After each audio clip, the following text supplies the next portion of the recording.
Čiau, Madzorek! Kadangi tu esi toli ir mes negalime kartu atšvęsti tavo gimtadienio, todėl nusprendėm susigerti su Ligita dviese. O kol dar nesame gimtos, norime tave pasveikinti. Mes linkime tau daug nepamirštamų kelionių, daug karštų dienų, nors ir trumpos, bet nepakartojamos vasaros Lietuvoje, tikrų, ištikimų ir pašėlusių draugų kaip tu. Bei norime pasakyti, kad labai tave mylim.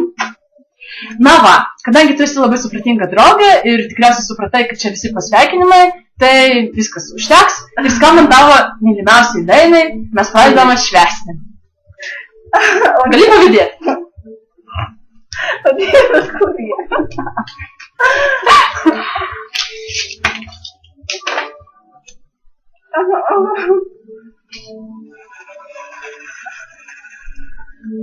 Au!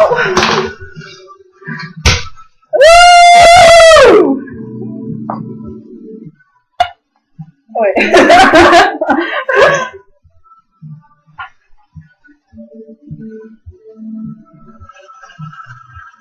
Išgerk jums, Magda, tai va, iš tavo dvacoką.